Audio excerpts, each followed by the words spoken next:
Good afternoon and welcome to this afternoon sunset safari here from the great southern tip of the African.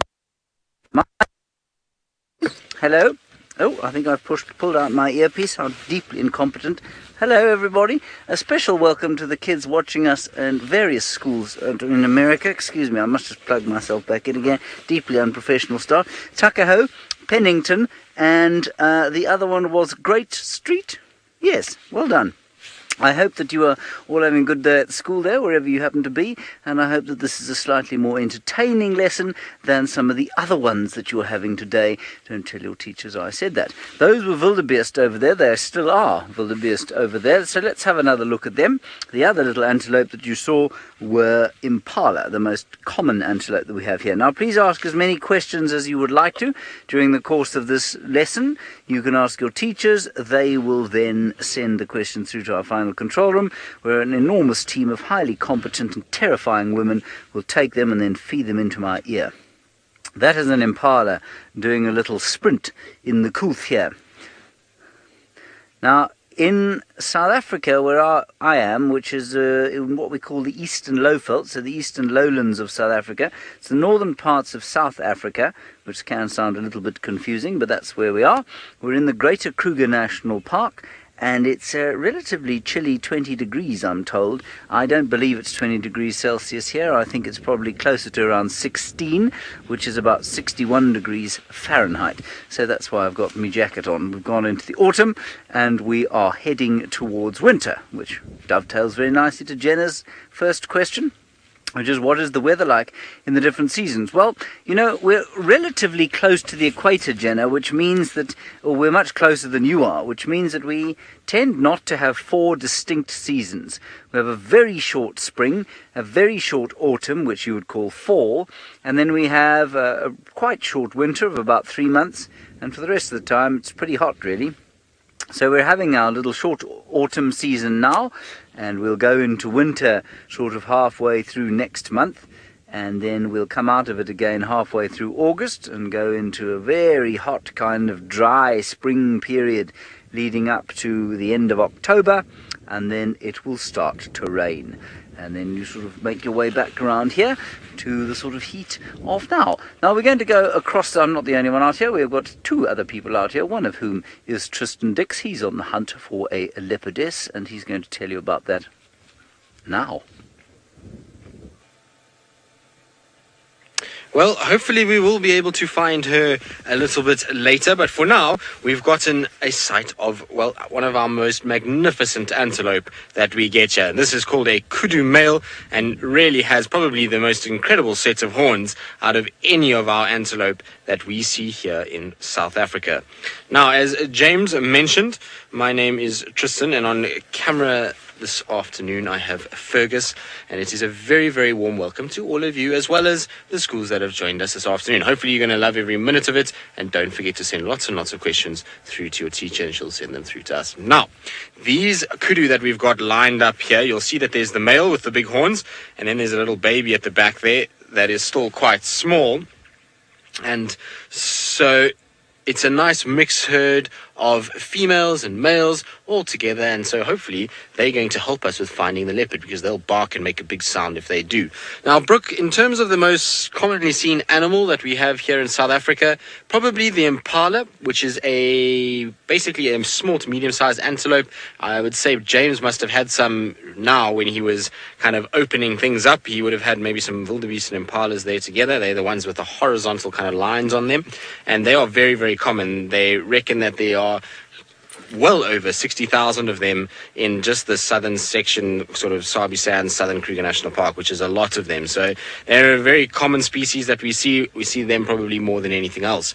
But if we have to take in terms of animals in general, not just in terms of mammals, then the most commonly seen animal that we would have here is probably your termites. So every morning you come out and you look around, you will find millions of termites moving around trying to build their mounds and trying to harvest grasses and various other things. There you can see a little young male. He'll eventually look like that other one that we saw just now, and you see when they're younger that the boys are not the same color as when they're older. When they're young, they have this more kind of sort of brownish appearance, whereas as they get older they get more grey in coloration, and then they get those massive set of horns which will just help advertise that they're strong males. There's a female that's got her head poking up behind a termite mound. So we're talking about termites. That's what I was talking about. That structure that those kudu are feeding off is a termite mound, and they often are on them. You'll find there's two reasons why animals use termite mounds. The herbivores, like these kudus, they're going to be sitting on there because they're going to be gaining nutrients from that mound. Termites bring a lot of nutrients because when they build their mound,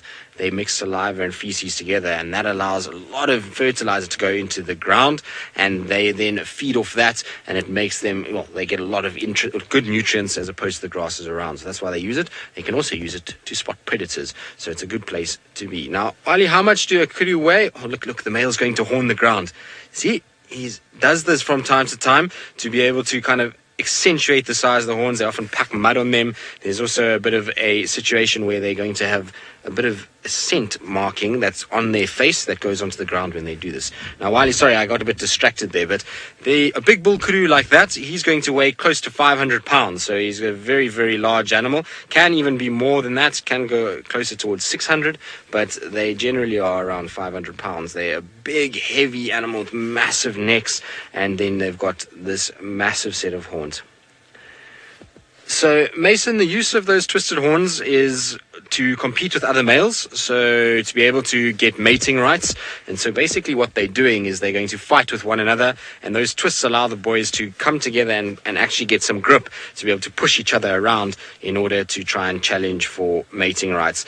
They can use them for defense, but generally if they're in a situation where they're using those for defense, it's probably a bit too late because they've then been cornered. They'd rather try and run away more than anything else. So it's more for mating and for kind of impressing females and dominating males than it is for any other use whatsoever. Very cool animal to see, though.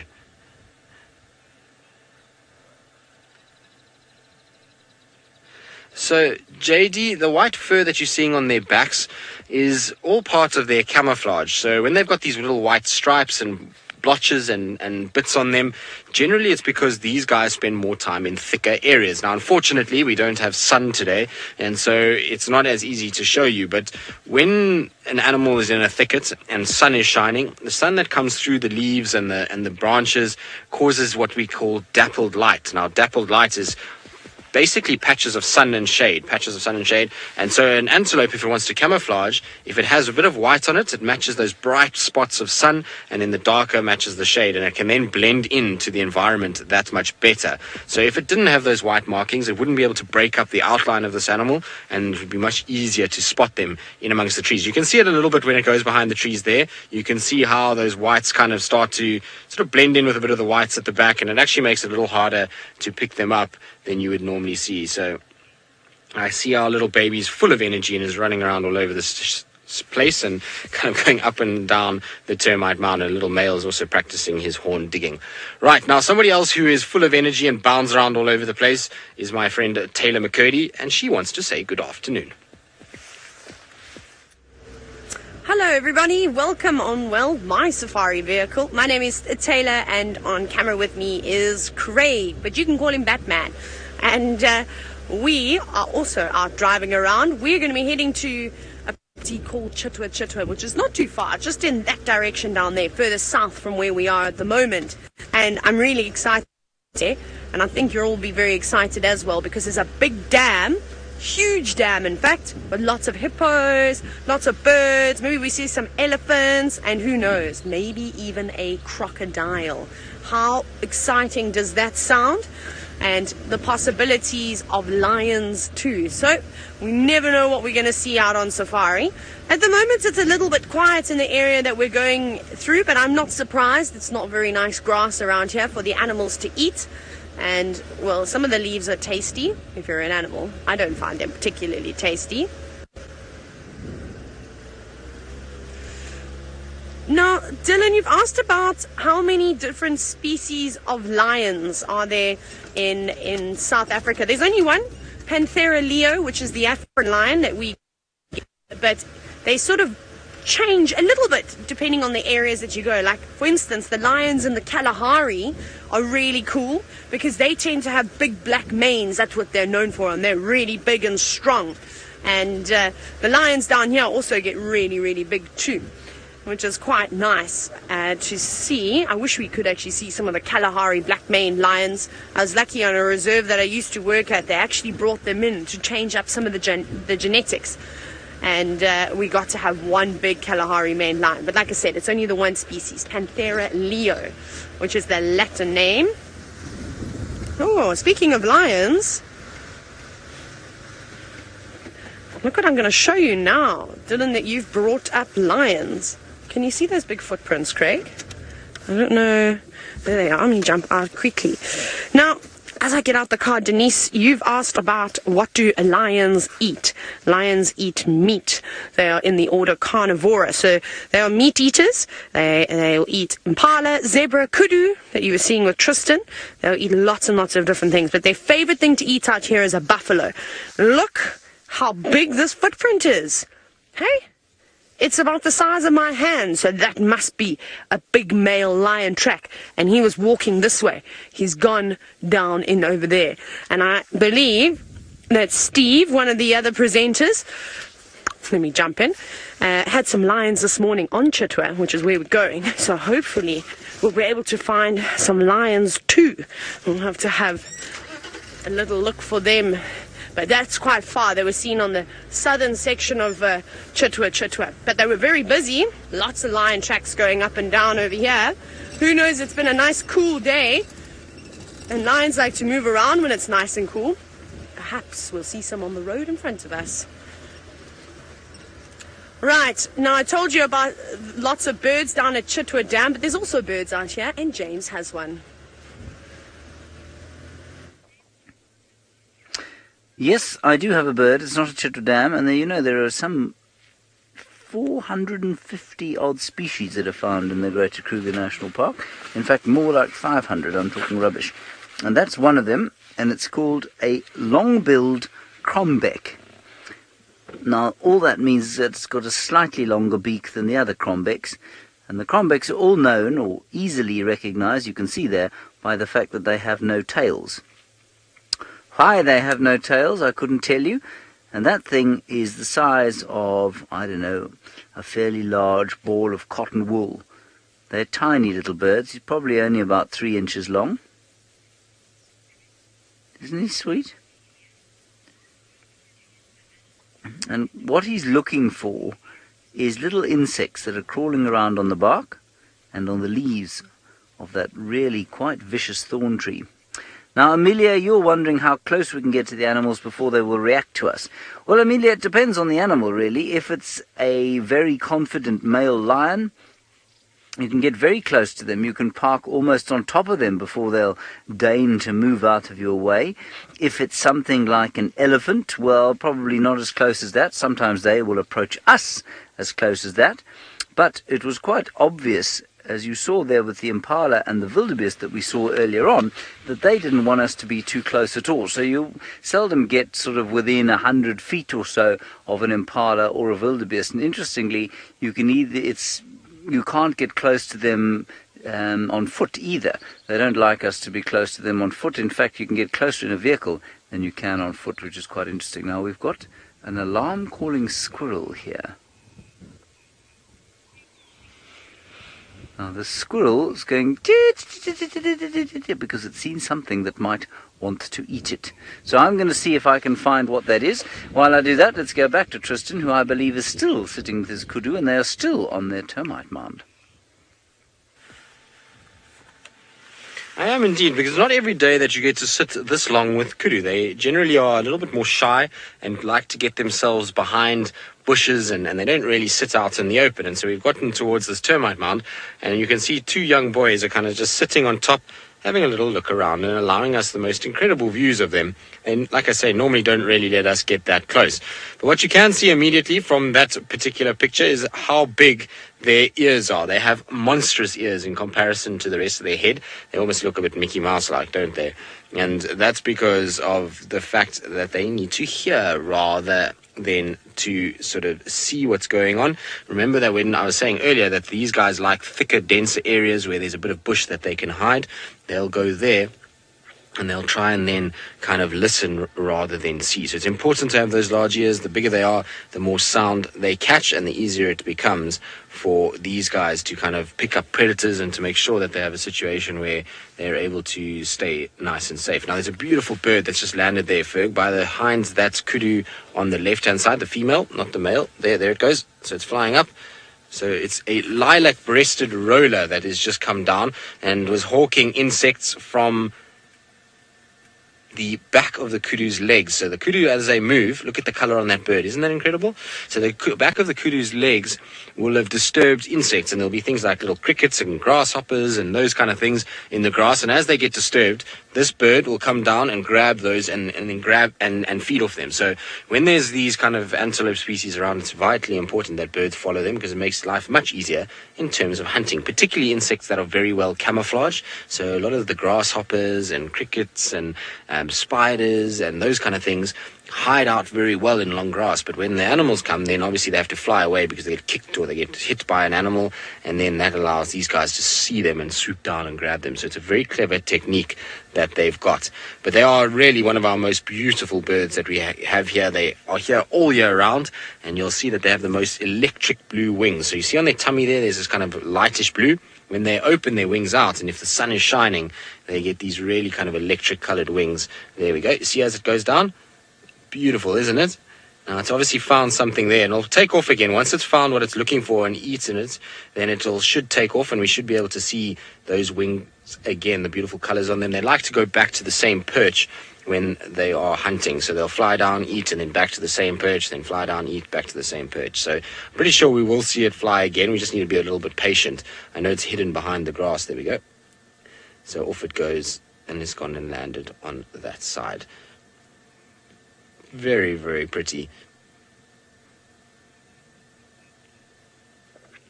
So Pennington, no, the kudu are not eating termites. What they are feeding on is their browsers. So they actually feed off trees. They don't actually even feed off grasses. And what they're eating in amongst the grass and on the termite mound is little shoots of trees that are growing through and little shrubs that we get out here. So they are not carnivorous or omnivorous. So they're not able to feed off insects and those kind of things. They eat just leaves of the tree, and that's how they'll go through the grass and try and find little kind of trees that are growing and little shoots.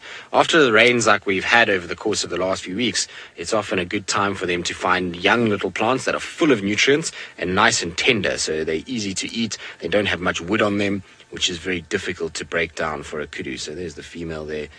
Aren't they beautiful? I think they're amazing animals. Very, very nice. I think what we're going to do, though, is we're going to probably leave our kudus to themselves and let them have some time to kind of feed without us interrupting everything, because nobody's really kind of feeding as well as they would. They're all kind of looking at us every now and then because we will have disturbed things. But not every day that you get to see male and female like that, so that's very, very cool. Nice. Well, let's carry on. Let's see if we can find this leopard that might be hanging around in this area. There were tracks for a female leopard seen in this area this morning, and so I'm going to try and see if I can find her. I hope that she's going to be sitting nicely in a tree somewhere, because often this particular female, if it is her, she likes to get up into the trees and likes to lie there. So it will be a good place to check, especially because the grass is very, very wet. If we go up towards most of these big trees that we have around us and just double check in them, we might just get lucky, which is going to be very nice, because leopards can be tough to find. They're the most elusive and shy of our big cats, and sometimes makes it very difficult to kind of get them on camera. So we'll hopefully get something this afternoon. Just trying to look on the road. You'll see that I stick my head out every now and then, and the reason for that is to look for any signs of their footprints. So they leave this beautiful little pad mark on the road, and that then tells me which direction they've headed and which way I should be checking in order to try and find them. So it's a clever way to go about things. Right, now from one antelope to another, let's send you across to Taylor with the Waterbuck. Look at the teeny tiny little waterbuck that we have here. They're really, really cute. There's 3 of them all sitting away from mum. Well, they don't all belong to one mother. because waterbuck typically only have one calf, so that's what we call a baby waterbuck, a calf. And look, it's a beautiful bright blue bird, also called a Burchell starling, running around. Now, there's lots and lots of different animals here. It's really, really quite cool. So I want to show you them all, and then we'll start talking about them. There's also some warthogs, and I think we should show you the warthogs because I know how sneaky these pigs can be, and they don't like the vehicles, and they normally run away. But how cool is that? And I've seen these warthogs before too. Now, a fantastic question from Ray about how do the different species interact with one another. Now, if you look very carefully on that warthog, we'll use just the warthog and this bird as an example. That is called a red-billed oxpecker. And the warthogs have an awesome relationship with these birds, but these birds also have the same relationship with lots of other animals. And basically what happens is that bird is feeding on the ticks and parasites and things like that that are living on that warthog. So basically, that bird is like a grooming service. They come through and they clean the warthogs. So the warthogs get their hair brushed and all the ticks and things taken away, and the bird gets a nice meal. And also, if there are any predators around, I suppose those oxpeckers, if they see a lion sneaking in the grass, they're probably going to fly up in the air. And the incredible thing about animals is that even though we might not be able to understand them, they all speak the same language. And they all have different alarm calls for different types of predators, for lions, for leopards, for hyenas, for birds of prey, the raptors, and things like that. So they all help one another. So the fact that there's waterbuck here, there's the warthogs, they're all actually helping one another too. So this is another type of symbiosis. By living together, different species of animals, they're going to help keep an eye out and look out for predators too. So maybe those little waterbuck are very nervous and they see something and they think, well, something's not right. They might give an alarm call, and then the warthogs will go, hey, what are the waterbuck talking about? And then they'll also look around, which is quite cool, don't you think, that they're all helping one another.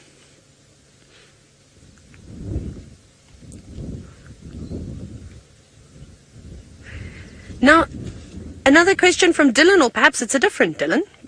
Either way, it's awesome to have all of these questions, and it is, are these waterbuck related to those kudu that you saw with Tristan? Now, you may have seen a black bar. That's just our roof to protect us from the rain.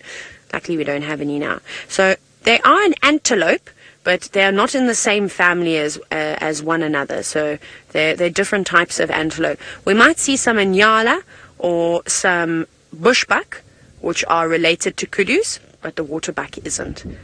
Look at that. Now, it does look like that's the mother of the three waterbuck calves, but it isn't. So sometimes what happens with the animals out here is somebody gets put on babysitting duty, and that's exactly what's happened, is that the other female kudu are just out grazing, probably quite close by, and those little ones are all sticking together. They're forming a little play school. So they'll keep one another entertained, but they don't want to be running around too much because they're going to draw unnecessary attention to themselves, and something like a lion or leopard is going to take advantage of that. So they normally just have to sit still in the long grass and hide away.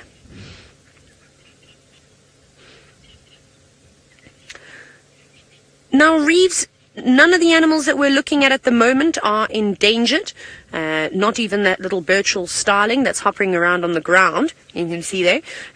Their populations and the numbers of those animals are plentiful. If we were to see a rhino, that's an endangered animal. Craig, there's a hippo that's got out of the water. Look at that. Oh my goodness. That's something that you don't get to see all the time. You are so lucky. Now, a hippo is not endangered either. There are lots and lots and lots of them. That's a huge one. Now, the reason why you've seen this hippo come out of the water today, because they normally spend their whole day swimming around not swimming around, but laying around in water, in rivers and dams and anything really, even sometimes in mud wallows when there's not much water around during the droughts, the sun's been covered by all the clouds, so it's nice and cool. And just like you and I get sunburned quite easily, so do hippos. So they need to try and protect themselves and protect their skin. So the water will do that. There's an oxpecker crawling around on it. It's very far away from us, so it's quite hard to see, but it is. So that bird that you saw with the warthog, look at that. It's covered. The hippo. Also trying to get all the ticks off of them.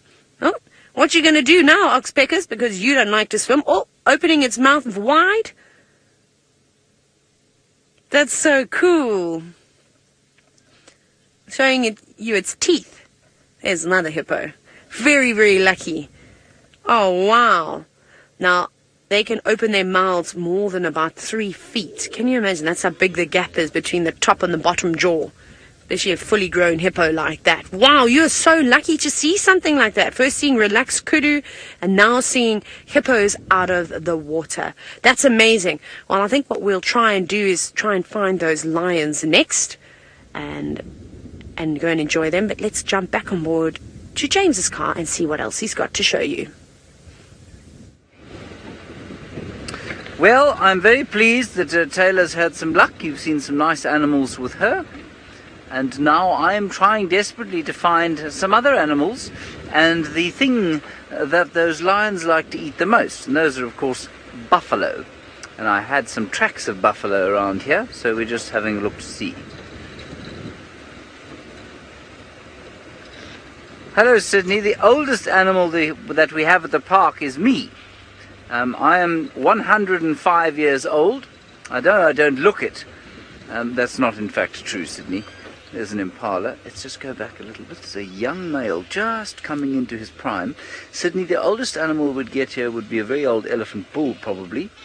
And the oldest elephant bull, I'm guessing, would be around about 60 to 65 years old. So that would be the oldest animal that we get out here. You know what? I'm actually talking rubbish. That's the oldest mammal we'd get out here. The oldest animal would probably be a very old tortoise. Some of them can live to be over 100 years old. And we think possibly some of the crocodiles also can live that age. So most probably a leopard tortoise, possibly a crocodile, pushing over a century. So they would have been born in the year 1918, the year the First World War ended. Can you believe it? I mean, that just puts it in perspective as to how old they are. Ruben, you want to know what an impala eats? Well, an impala has a unique diet. So this chap over here, this male impala, who I would say is just over 2 years old, will eat a variety of different things. He will eat grass when he can, and the grass at the moment is pretty lush. There are lots of leaves underneath all of the stalks, so he'll eat some of that lush green grass there. And then he will also eat leaves on trees, which tend to be a little bit more difficult to digest, and they tend to carry a few more chemicals in them, which make them a little less palatable or a little less tasty. And so they'll resort to eating tree leaves when the grazing isn't so good, so when the grass isn't quite as good as it might be. So in the middle of winter, they'll eat quite a few trees. Now that's unusual. Most animals are unable to mixed feed, like that impala you can see there jogging away.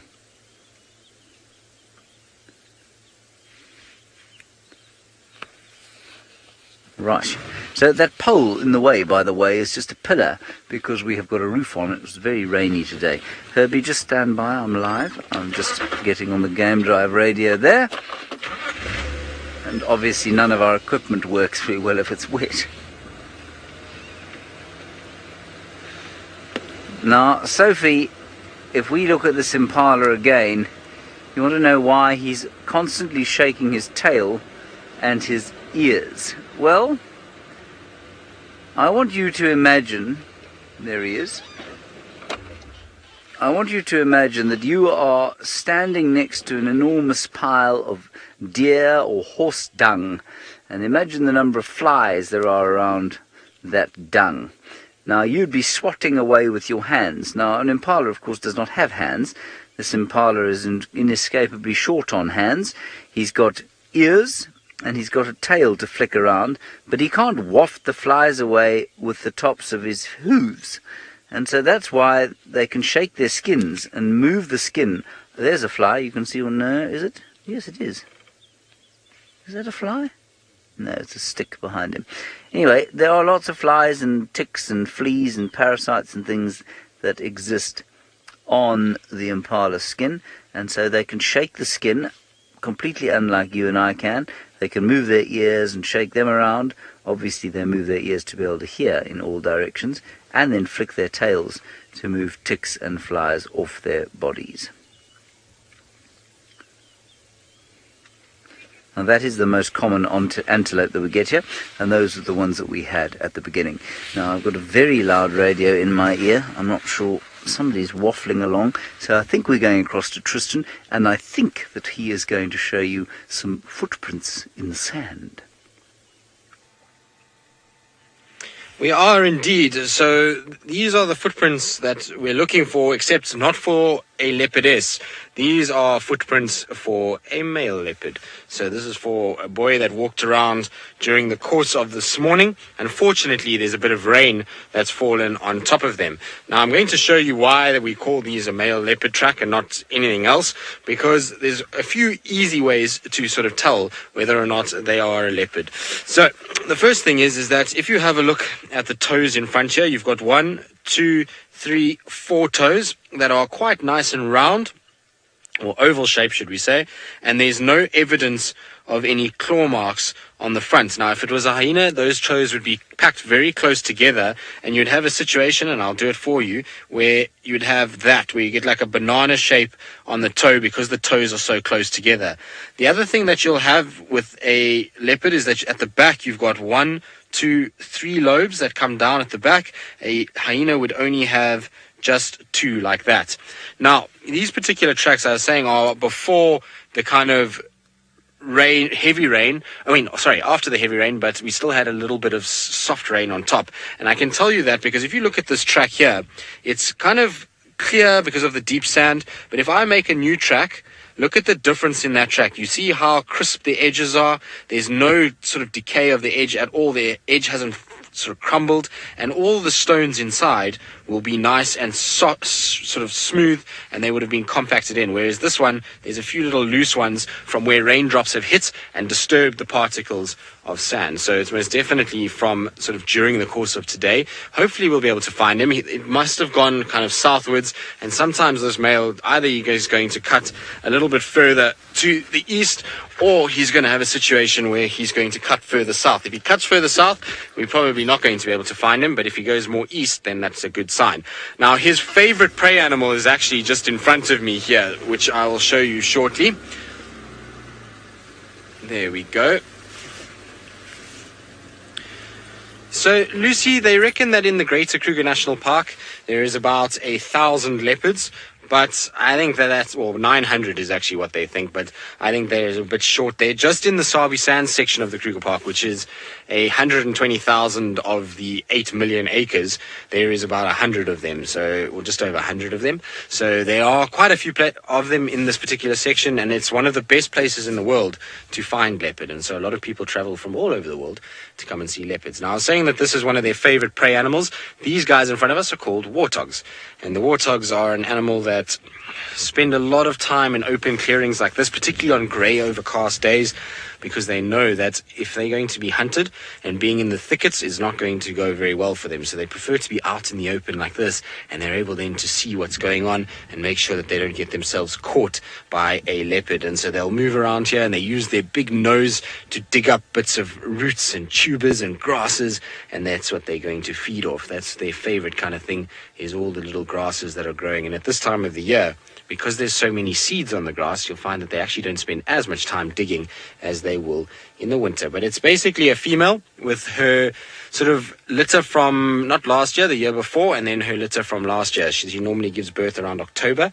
That's when they generally have their little ones. And you see how they feed. It's very different to a lot of other animals, is that they go on their knees. And the reason they go on their knees is because then they don't have to stretch their neck. It's a much easier way of feeding than if they have to stand up on their legs. So very funny little animals, warthogs. They are full of the joys of life, and they as much as they're not the prettiest animal out here, they've got lots of character, and that means that they're quite endearing to a lot of different people. I think they're quite cool. I like them. But like I say, our leopards love them. And so if we have a situation where we've got kind of leopard tracks in this area, it could very well be that leopards might have even been trying to kind of go after these guys and potentially could have been hunting them at some point. Now, Nikki, I'm sorry, I don't have your comms at all anymore. They are almost gone. So, Claire, I think it was Claire. Warthogs carnivores. So, no, they're not carnivores. They are animals that eat grass. As you can see in front of us, they are eating grass. They are not going to be eating meat. But, Nikki, if you're talking to me, I can't hear you. I can just... Are they herbivores? Yes, they are herbivores. But I honestly cannot hear you, Nikki, so I think you're going to have to go to somewhere else while I try and fix these comms, because I don't hear a single word that you're saying.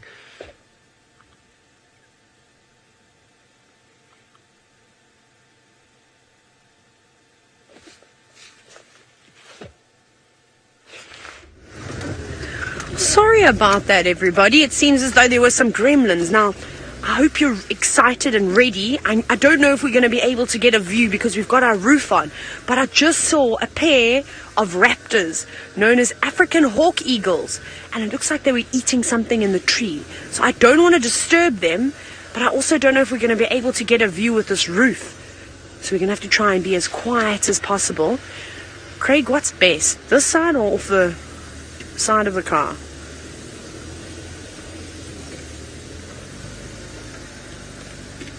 Can you see? Straight in there. Here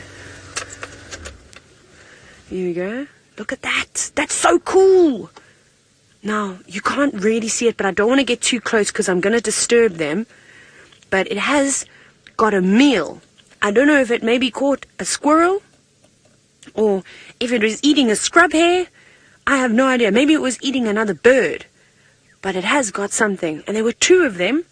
There was the other one is, you can't see it now, but it's flying around. I think it'll come back and join its partner. How cool is that? That is really amazing. You're so lucky to see these birds. I can't tell you how long it's been since I've seen an African hawk eagle. Well, not as good of a view as this. Sometimes you see them as a flash flying past. Are you call? I think the other one is calling. Craig, just so you know, you can see it just landed. We got it. I can hear it calling. I can't actually see it anymore. Oh well. We've still got this one at least. Very cool. Now, we basically just drove under the tree and I saw the flash of white. And one of them flew away and the other one I looked up and I didn't stop. I kept on going. You see, you learn these sneaky tricks as a safari guide. Sometimes the best thing is to pretend you didn't see the animal and carry on driving past. Like I said, I didn't want to park underneath it. Firstly, because I wouldn't be able to show you, which wouldn't be fun. Oh, there we go. Look, it looks like it's going in to eat whatever it's got. And you can see its crop, that big bulge on its chest, is very full. Oh, look, it's holding it. What have you got? Is this a squirrel? Now, Dylan, there are plenty of animals out here that eat termites. There's a bird called a Wahlberg's eagle that just loves to eat them. And it wouldn't surprise me if something like an African harrier hawk, no, an African hawk eagle, sorry, that's what this one is, when there are lots of alates that are being released to the princes and princesses of the termites. They're the ones with the wings. Sometimes people call them flying ants. I think that these birds would also eat them. I can't even see what it's got there. But you see that very sharp hook on its bill? That's how you know when animals are eating lots of insects or they are eating meat. It's because they need that to tear into their prey. Remember, these birds don't have teeth. They don't have teeth like a lion or a leopard or a hyena. They've got to use their bill. They tear chunks off and then they swallow it whole. They don't chew their food. That is so cool to see. And the reason why there were two of them is because they are what we call monogamous. So they mate for life. They'll find a partner and they'll stay with that partner for as long as possible. And I think that other bird that I heard calling was was actually a a hornbill, an African grey hornbill, but I can't see it at the moment. Wowee. Very lucky. Now it's got a good spot. I don't know how much more food it's going to be able to fit into its crop though. Look how big it is. And I wonder if the other one was eating on it too. I mean, a squirrel would be a decent meal.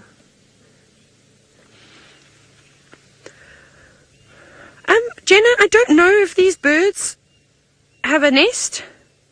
I actually don't know when they start breeding, but I can find out for you. If you give me 2 seconds, I can tell you exactly when they breed. Normally the birds will breed in summer when we've had rain, because we get a summer rainfall in this area. So that's when I suppose the environment is at its best out here. Let me just quickly go to hawk eagle.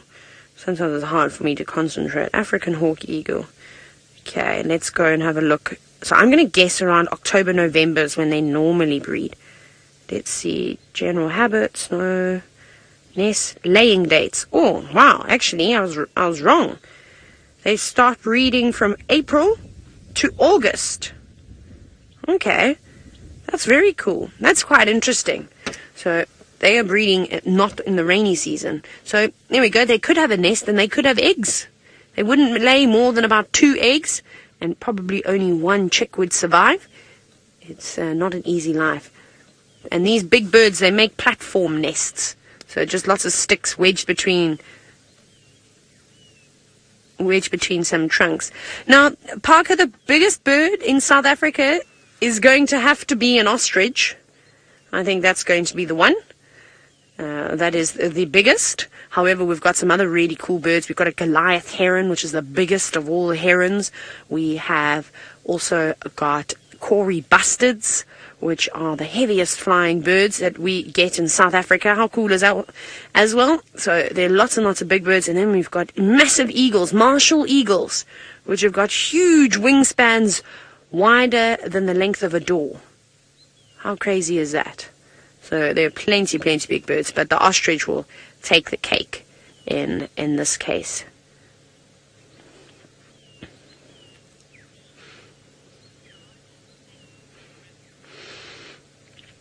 Now, these raptors can eat pretty large prey. However, I've seen them taking guinea fowl before, which is another type of a bird that lives on the ground. It can fly. It's kind of like a wild bush chicken, if you will, to give you an idea. It's black with white spots on it, and it has a blue head. They're quite funny. I wish I could have shown you some guinea fowl. So I also don't know what it's taken here. Something just landed behind it. Yeah. There's another bird that's just landed there. It looks like a hurricane thrush. Maybe. I'll have to have a look. I haven't seen one of those in a long time either. Let's go to T. We've got a bright orange belly. But they eat a lot of different things. Lots and lots of different things. Where is thrush? Yeah, it does. That bird is a hurricane thrush. Now, something that we don't see very often is these raptors actually being eaten. So Trey, there was a really cool sighting once. I didn't get to see it. I think it was a tawny eagle that was being attacked by a black mamba, which is a snake. So a snake might try and take an eagle like this. You know, if this bird was down having a drink of water, maybe even a crocodile or a young lion or leopard just starting out. And that's quite cool. So not too many things would go after this. Maybe some other bigger eagles. But this is quite a big eagle, in fact. Now, that little bird at the back, that doesn't eat meat at all. They eat insects, which is quite cool. Now, I think it's interesting that it's decided to come and sit here. It obviously knows that it's not going to be eaten. Well, because that raptor is now eating its meal. You can see it's trying to pick the bones, or pick the bones clean. I don't know why it's come around to say hello. Normally those little birds, what they'll do, they're quite funny, is they'll fly around and bop the predators on their heads, the raptors on their heads, because they don't like them normally. Oh, this is so cool.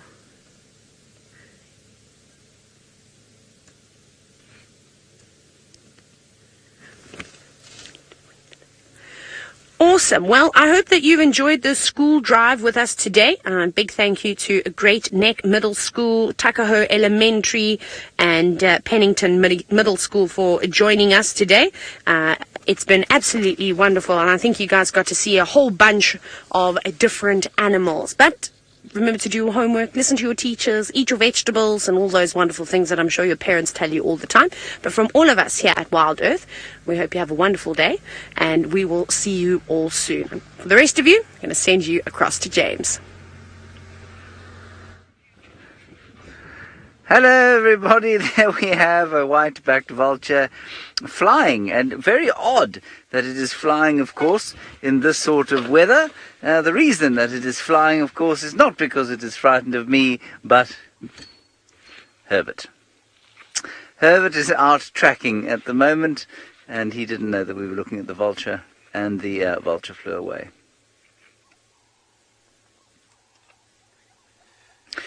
Please send us your questions, #SafariLive. I think that's all I'm supposed to say. I nearly did the email thing again. That's how long I've been away from this.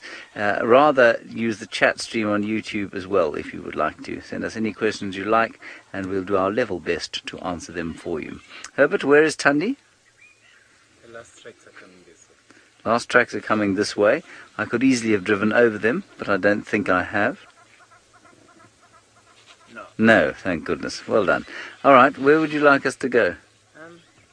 Check Hyena. Hyena Road. Okay. We'll go to Hyena Road. Good luck, Herbert. Watch the vultures. Okay.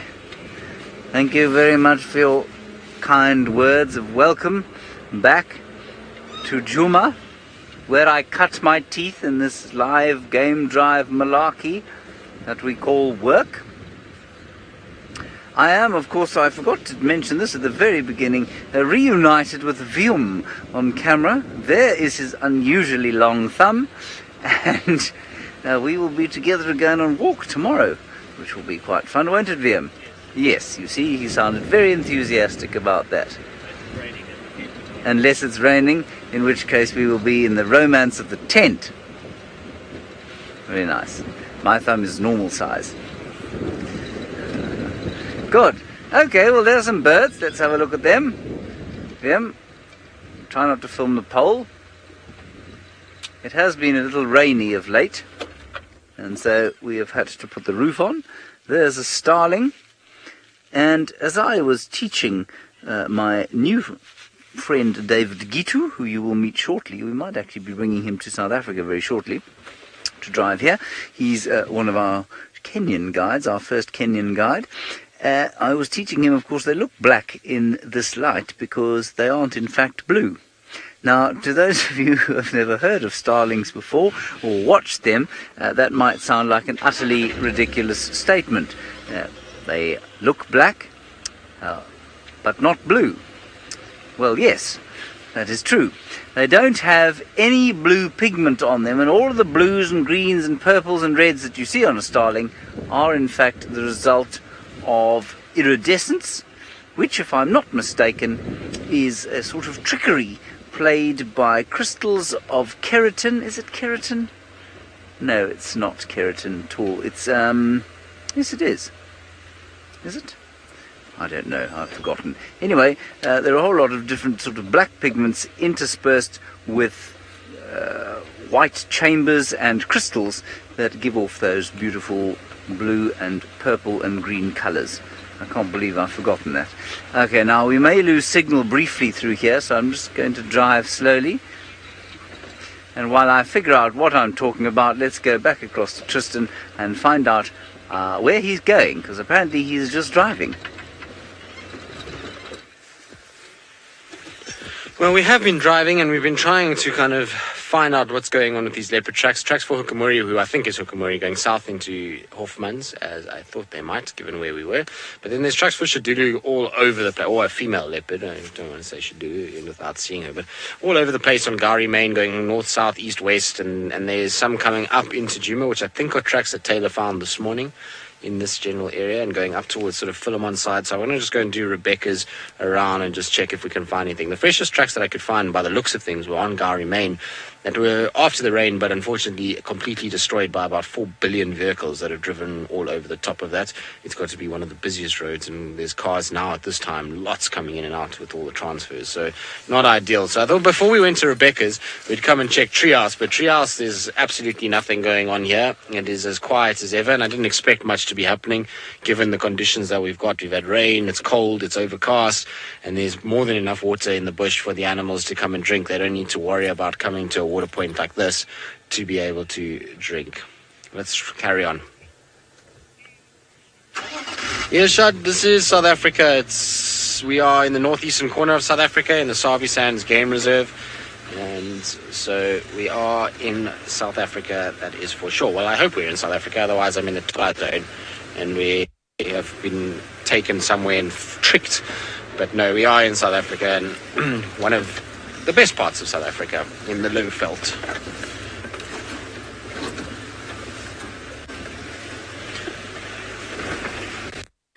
Right, so I'm going to carry on. In the meantime, let's send you off to Taylor.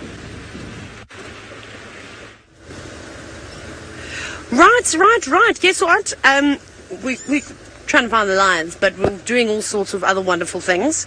How amazing was that pair of African hawk eagles? That was incredible. That's already the highlight of my drive. I just want to stop here. We went back past, and I found this feather. And there were lots of them. They've all been blown around. So that's, I think, what they caught is obviously a ground bird of sorts. I think it's from a Natal spurfowl, this feather. I'm going to add it to my feather book, although I'm going to probably get it confused with the nightjars because it looks quite similar, but it was too big to be a nightjar. So that's what I think it was. I think it had caught a nice spurfowl of sorts, which was very cool. Oh, better get that feather in there. Drop that in. And then this is apparently the area where the lions were last. Oh goodness, I don't know why cars jumping like that. Where the lions were seen, and I know Harley from Chitwa said he'd relocated on them. So I'm just not exactly sure on where we need to go. So I'm just gonna concentrate. Now I'm not really sure what happened this morning. I didn't have my game drive radio on. I was also driving around in Juma, but Steve had found some lions here in Chitwa, or he responded to a sighting rather, and I don't really know if we figured out which pride they are. I don't think they're in Kahumas. So there's talk about the Sticks and possibly the Torchwood Pride, although Tristan mentioned something about what about the Kumbala Pride. I think that's what he said. I don't know them. I don't even know the Torchwood Pride. So we will hopefully do some more investigating with all of your help. So all the Inspector Gadgets out there, get ready, as hopefully we're going to find them. Did we miss something here? I thought they were on the road that was just east of the airstrip. Let's ask Ari again. This way. We'll let Ari from Nkoro go first. We shall follow him into the sighting. Also, I've got to do like a 37-point turn, and I don't think it would be fair to try and do that in front of him. Okay. Bounce. Let's go. So keep your fingers crossed that these cats are going to be laying out in the open so that we can get a better view. Okay, right, thinking caps on, everybody. Who's going to do some research about the Kumbala Pride, trying to find out how many cubs they have, how many lionesses are in the pride? Let's jump on that. Someone who's willing to help me. Hashtag Safari Live, let us know, or via the YouTube chat. Crikey. Just overhead. Oh. Apparently we're getting a few gremlins here. I may have been, Nikki, our aerial dropped down. So that just may have been it. Is it all sorted? Craig's got it fixed. And for branches. Monty, you've said that they weren't then kahumas because they had brown eyes. Well, that's, we know is true because there's 2 lions in that pride. Well, my favorite little sub-adult lioness, she has got brownish eyes, but the rest of them have got golden eyes, and then Amber Eyes has got the most gorgeous eyes that are not brown either. So it's either going to be the sticks, the Torchwoods, but if it's the sticks, we will know straight away. I don't know if Steve has seen the sticks before because obviously they've got quite a bit of mange on them, unfortunately. So they're quite easy to spot. So I actually don't know how many lionesses are in the Torchwood Pride. For some reason, I'm thinking 4 lionesses. Is it 4 lionesses or was it like 9 lionesses? Is it even more ridiculous? I don't know. You'll have to remind me again. I know that they've got 3 young cubs though. Okay, well, we're going to try and get into the sighting where we'll be able to maybe do a count if we're lucky. Off you go in the meantime to James. Yes, off you have come to me. I'm driving along Hyena Road without much success, I must tell you. I also did a little bit of research into iridescence and could not find what the substance was. I actually think it's keratines. Keratines that can give you a yellowish colour, and perhaps they're the other ones as well, that plates of which are arranged in various sort of positions to give you those blue, purples and greens. I do apologise that my brain is not functioning as it should and refuses to remember all of the things that I have fed into it over the years. There is a hornbill, Vian. Can you see it? Well spotted. The yellow-billed hornbill. Haven't seen one of them for 2 months. They don't occur up in the Masai Mara, nor do they occur down in the Eastern Cape where I had my holiday. I always think that hornbills look the most displeased with cold weather. You can see it looks very irritated.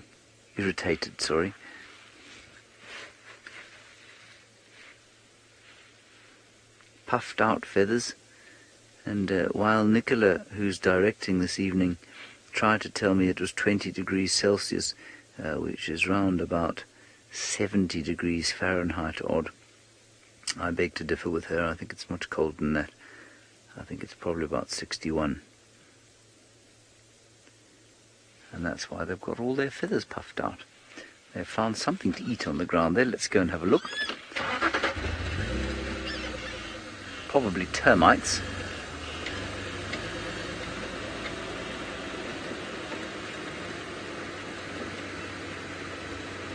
Now, Siddharth, a very nice question from you. What are they eating, Bumpy? Have you got pole now? No, what a beautiful shot. I am an exceptional driver of this car. Sorry, everybody.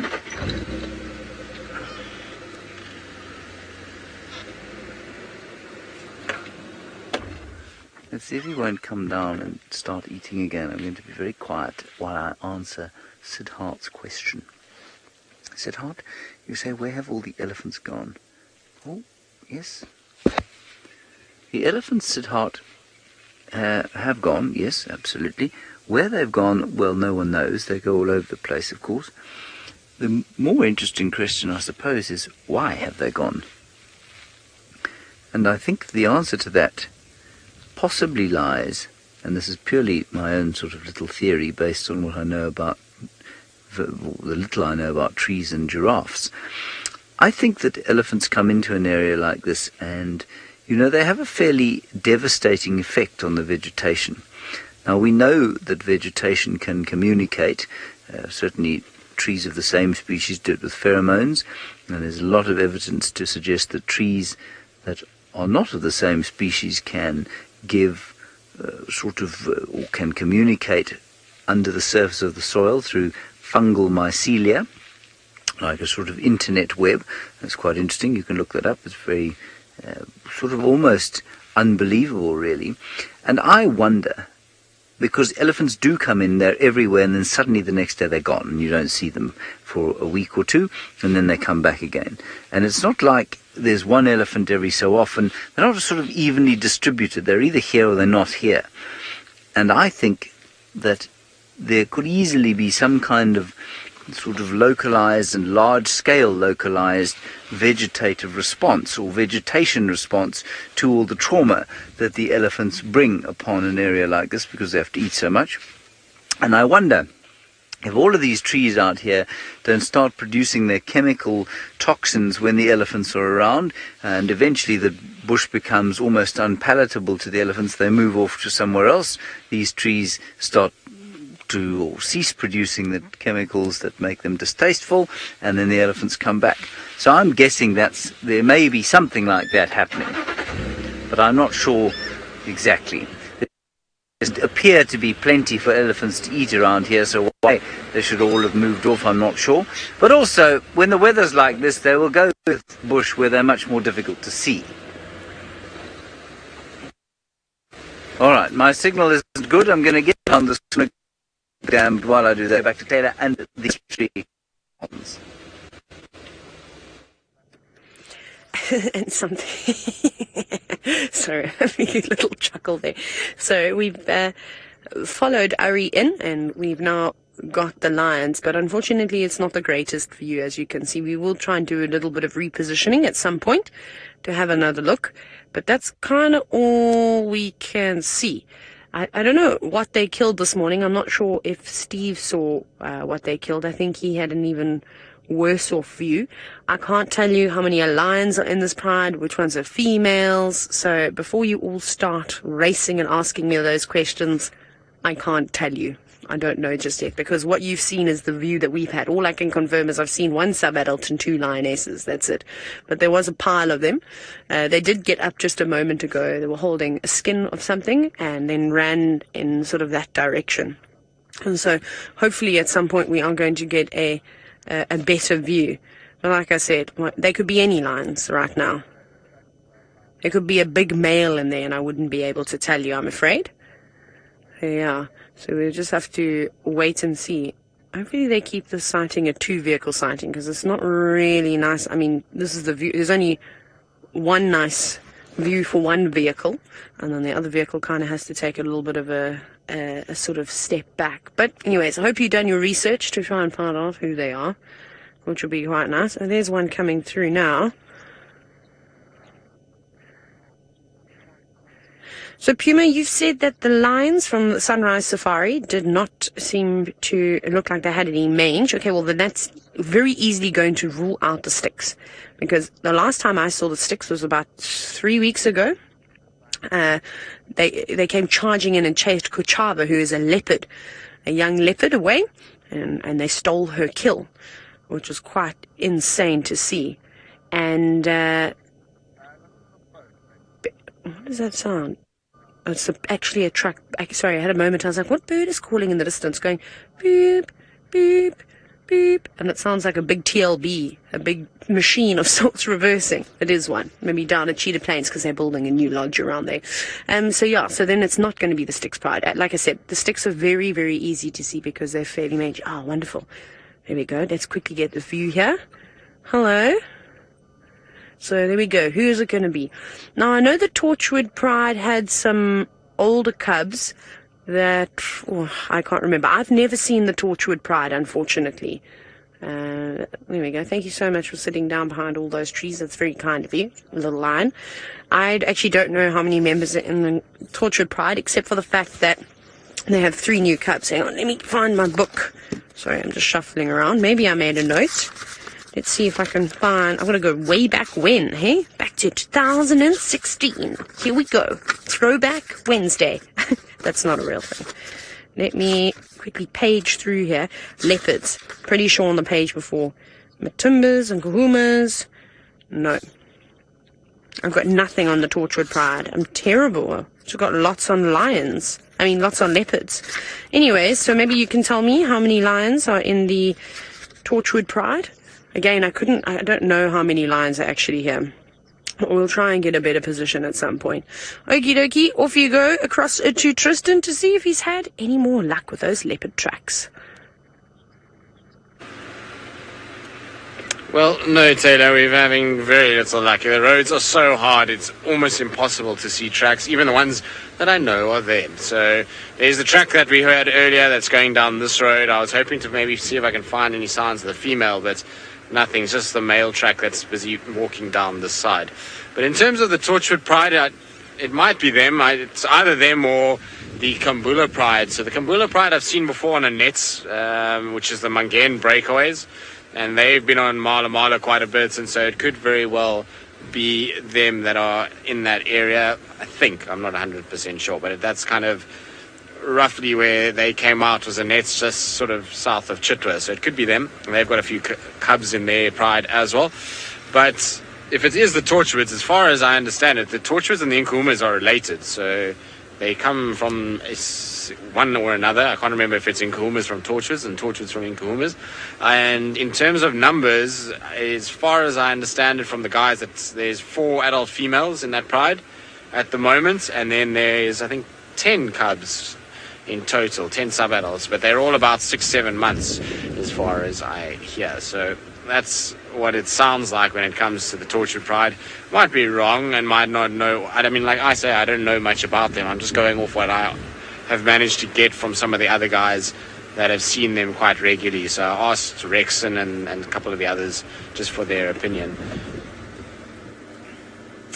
Now, I wonder what was going on here, because there's tracks for leopard and hyenas all up and down this road. The leopard tracks are not actually that bad. Now that I see them, they're on top of some of the hyenas. You can see on the sort of sides of the road, there's a bit of disturbance, and so that's what we're talking about. There's tracks for hyenas, and then in amongst them, leopard as well. So I wonder if maybe this leopard didn't have a killer and it was stolen, and that's why it went south out of our area. Not ideal though. Hyenas are naughty. Now that they've got no elephant to mess around with, now they're going to be back to chasing our leopards about and stealing food from them. But I just want to have one more look at these leopard tracks, because they're actually not as bad as I initially thought. I thought they weren't that fresh, but when I see them here, they're actually quite good. So you can see on the road in front of me, these are all hyena tracks coming towards me. Those ones over there. And then on the left side of the road, which is also a mess of tracks, that's hyena and leopard mixed together on that section. So I wonder if maybe there isn't some sort of scuffle that took place in this particular area, and that's why we're seeing so many tracks. I'm not 100% sure.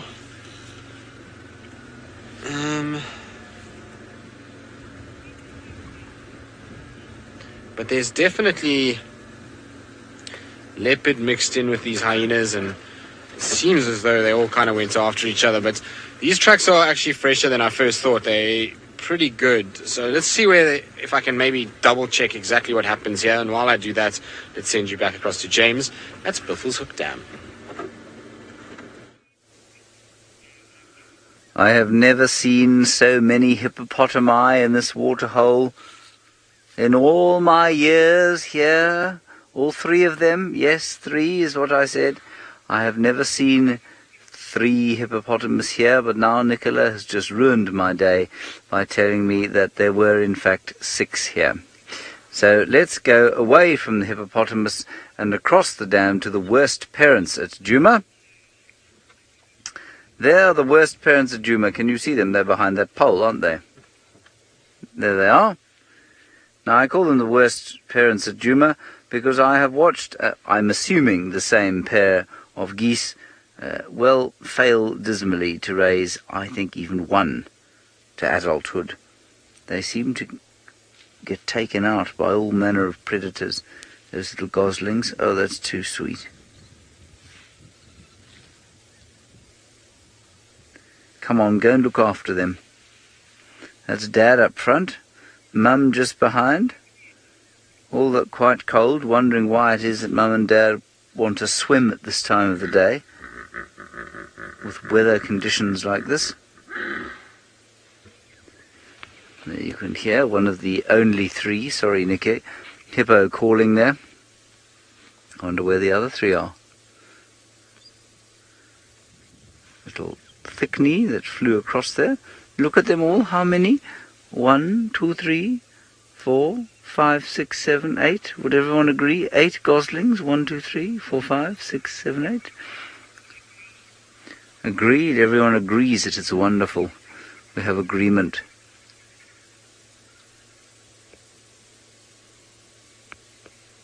Yes, I think they're now going to go across the way. Now I haven't found anything. I've heard that there's a heron that has been hanging around this dam. It likes actually to swim. It doesn't stand patiently on the side, but actually swims. Now, I suspect what's going on there is that it's bathing. And if it's doing it very often, then I suspect it probably has some sort of skin condition that it's trying to get rid of.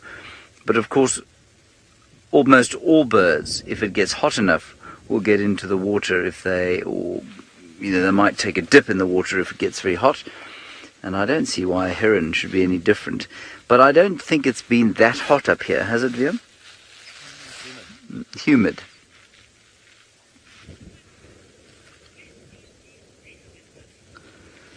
Now, Siddharth, do you want to know where geese rest at night? Well, at the moment, they're going to have to rest on the ground because the youngsters can't fly yet and they won't be able to get up onto trees.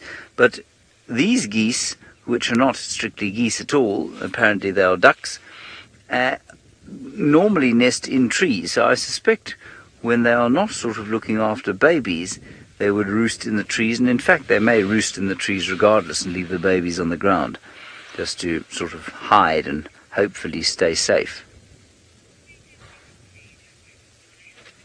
Alrighty, we're going to continue from here on our quest for spotted kitties. While we do that, let's go back to some tawny ones with Taylor.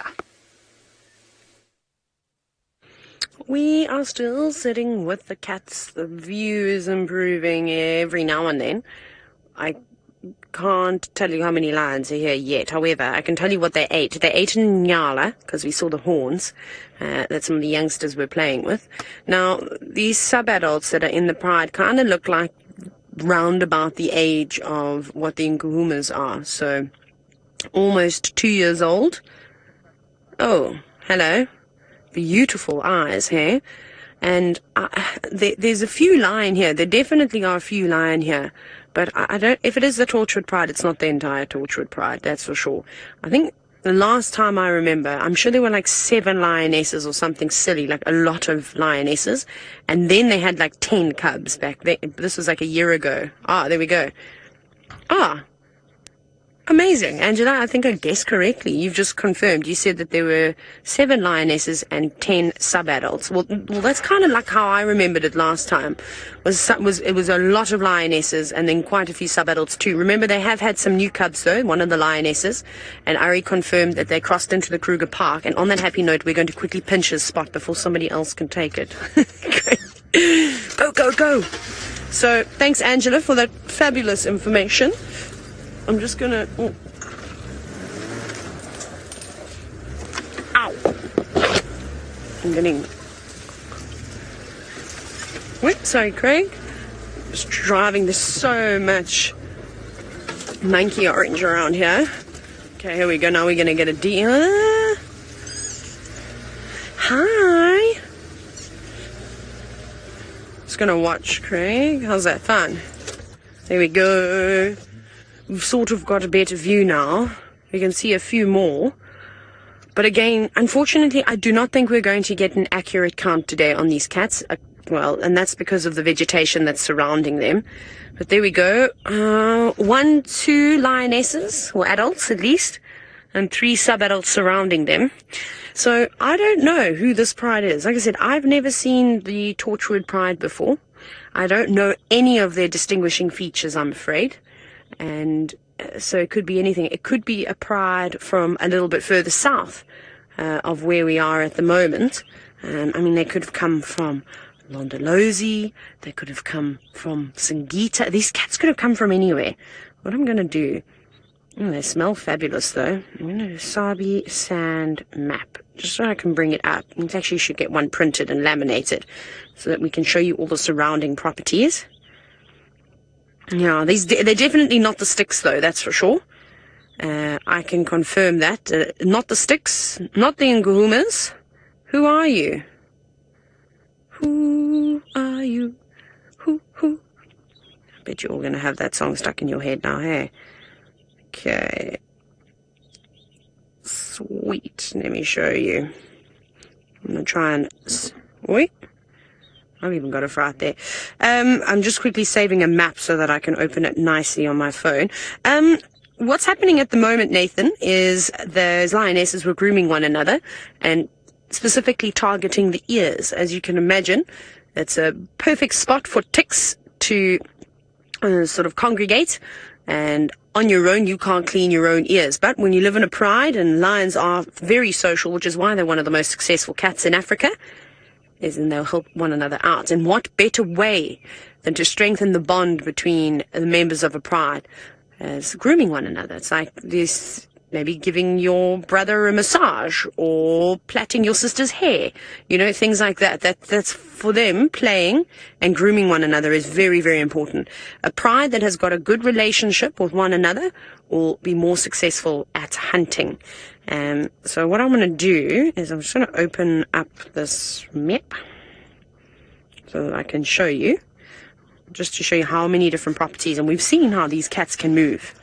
If you have a look here, because they are moving around, but we're not the only ones here, so it's quite nice. It gives us a bit of free reign. If you have a look-see over here, so now you can see, so it's not the biggest map. We are, I needed a piece of grass, but we essentially are up here in Chitwa in the southern sort of corner. Well, we're near the airstrip. And let me zoom in. So there we go. So that's where we are. So it could have come from Mala. It could have come from Londolozi. It even could have come from Singita or Elephant Plains. There's a lot of things that are changing in the cool, that's awesome. I'm going to put my phone away now.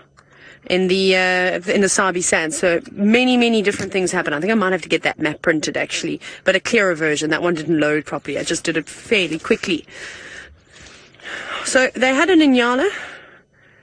Not much of a meal, in my opinion. Hi, girl. I'm just going to sit down over there. And they seem very relaxed with the cars. They don't seem to be too bothered whatsoever, so they've obviously had a lot of experience, which makes me think that there are a pride of lions in the Sabi sand. You know, some of the areas in Kruger, the cats don't necessarily see lots of vehicles and can be a little bit on the nervy side. However, the cats of the Sabi sand, my goodness, I don't think you find cats that are any more relaxed than this lot.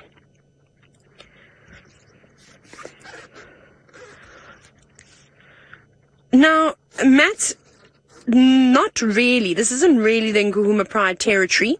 Maybe at one point, however, I don't know when the Nguhumas were last seen on Chitwa.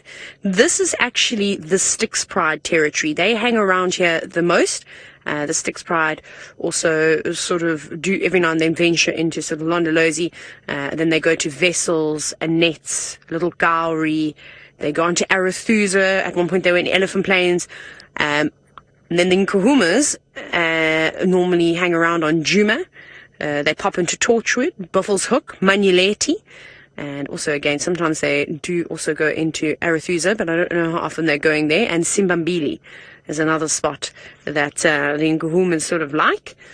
So the Torchwood Pride typically hang around on Buffels Hook, Torchwood, and then into the Kruger, also around on Coral. So it's very difficult. There'll be a lot of prides moving in and out, especially if everyone's chasing one another around. You know, there's always an opportunity for, well, spots to open up.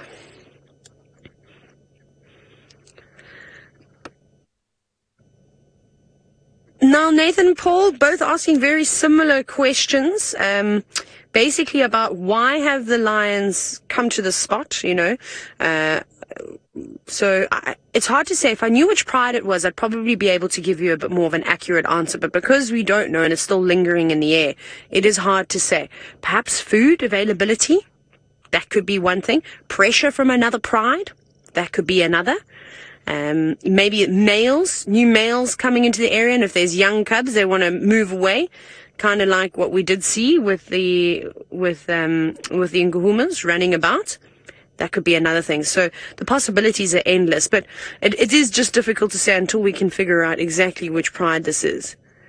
It's really cool though. Hello, you're beautiful, aren't you?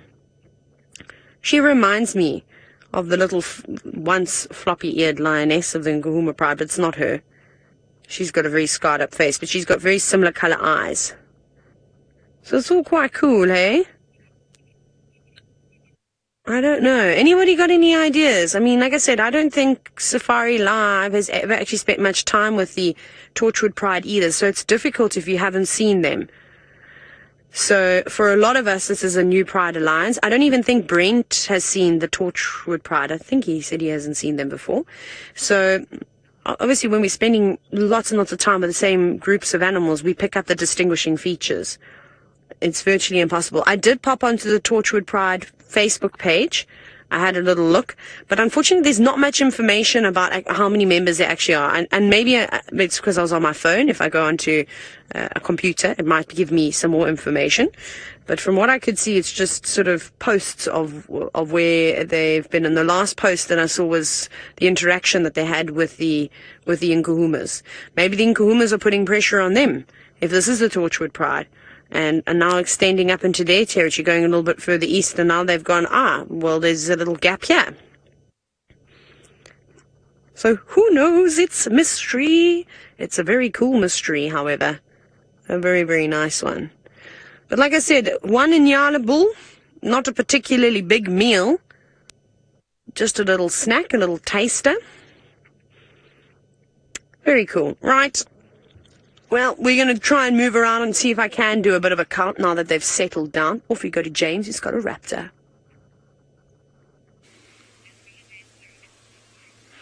Now, we have found ourselves a bird, probably not very closely related to whatever it is that Tristan is looking for. Oh, so it's very exciting. The radio's going crazy around there with all of the noise that Herbert has managed to hear of Impala alarm calling. Right, so this raptor is, of course, everyone together, 1, 2, 3. No, it's not a starling, it's a brown snake eagle, everybody. That's what it is, a brown snake eagle. And it is sitting upon a black monkey thorn. Well done. Good. I'm glad you all still remember that. The black monkey thorn's botanical name, for those of you who care, is called Senegalia Burkii. Senegalia Burkii. Now, Nicola has just pointed out that I haven't told you why this is a black monkey thorn.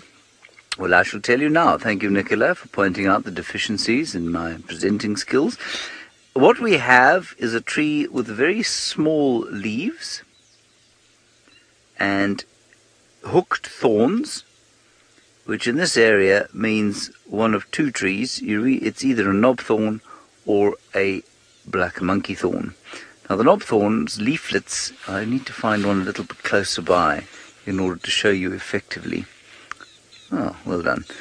Very good, VM.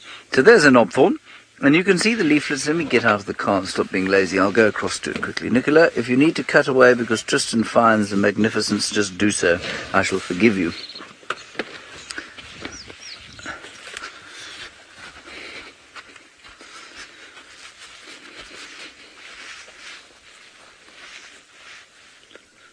New. On sale, I found them.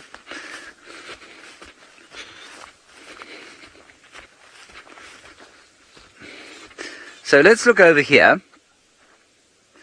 How's that, Vumpy? Shall I bring it over? Or is it fine from here? Let me bring it over, it's easier.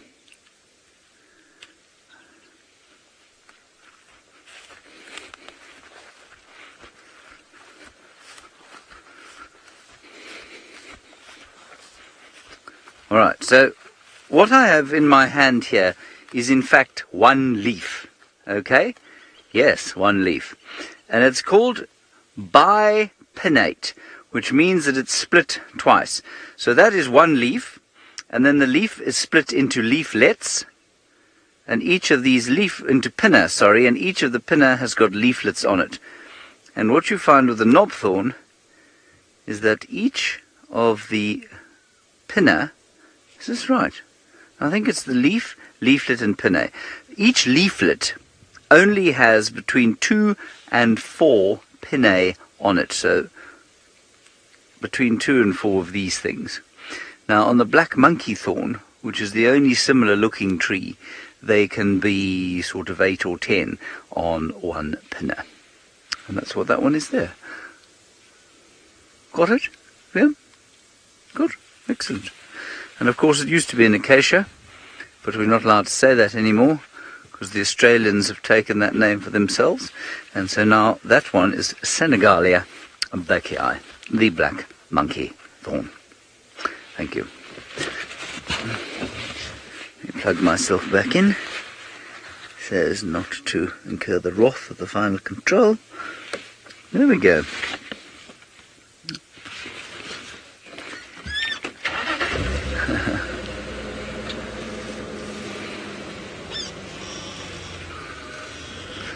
Angela, you say these shorts clash with my jacket. Angela, I'm going to suggest that you go to an optometrist and have a colour blindness test. I don't think that's very nice of you. I think blue and red go very nicely together.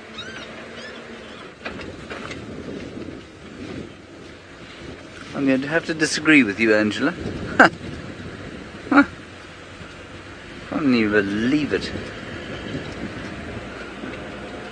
I thought you'd all be rather impressed with my shorts.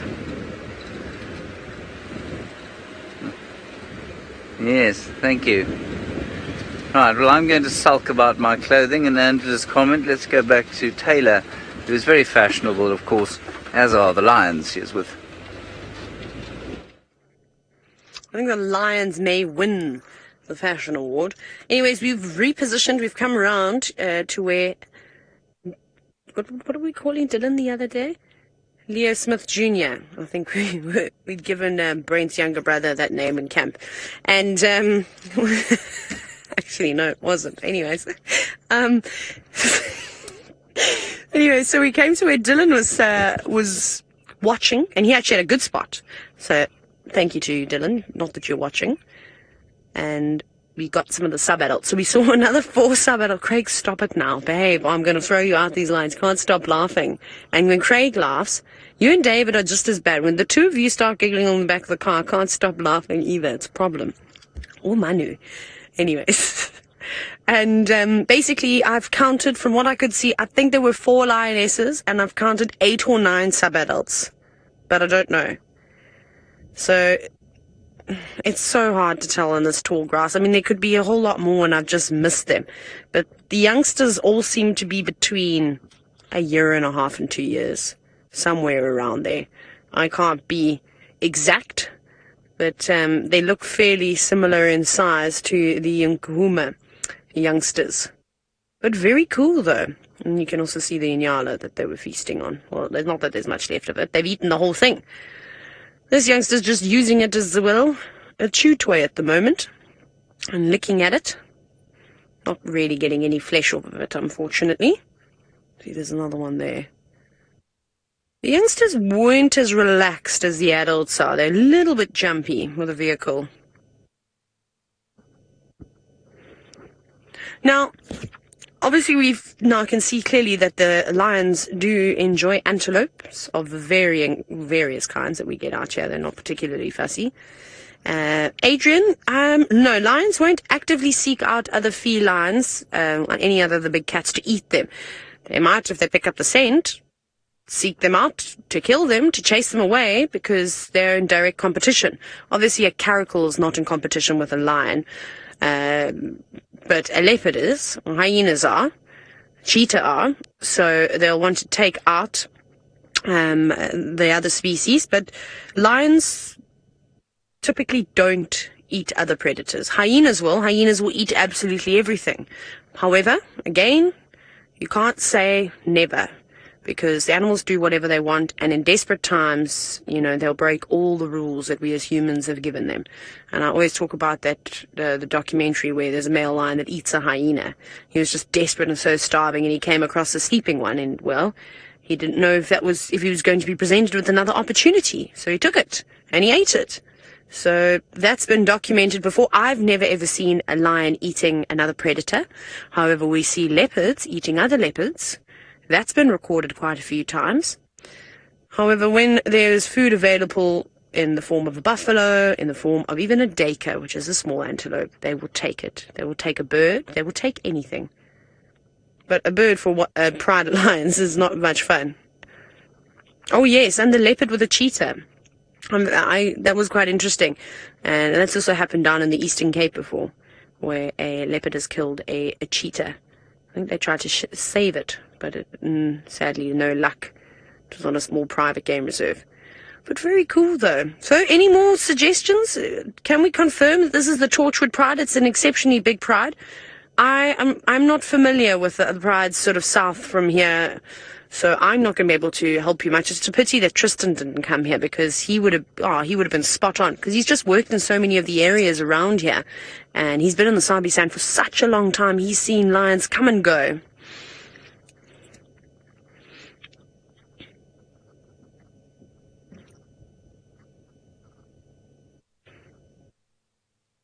Okay, Angie, you have been fabulous, my dear. Thank you very much for all your assistance. You said that one of the Torchwood lionesses, a black scar on her nose. We did see a lioness that had quite bad scarring.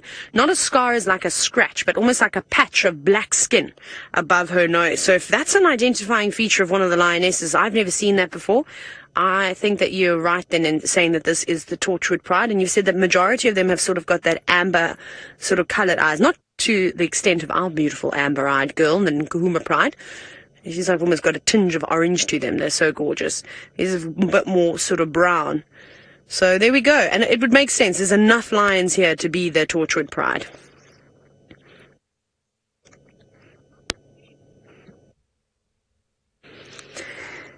Looking back, you guys are really cool. I like that one. No, which one did I say I like, Craig? The other one that's now eating the carcass. This one. This is my favorite lion of the Torchwood Pride. I've just decided. It was so cute and cheeky. It was playing with a stick as well. It was really curious by a stick, and just caught my attention. So I like that one. Whoever you are, however old you are, you look like a girl. You could be a female. Fisa, the way that we get to know the different prides of lions, we started to distinguish between them, is because lions have territories. I mean, lionesses typically have more of a home range. However, they will have a core territory. They will have an area that they tend to stick to most. And they can branch out. It just depends on, again, food availability and water. So if there's no food in the area, they're going to push out, and they may put pressure on another pride, or another pride may put pressure on them. So by seeing a certain group of lions in an area consistently, you can kind of work them out. And like I was saying earlier, is you sit and you look at them and you get to know them. Like what Angie's just said. She said one of the Torchwood lionesses has got black scarring on her nose.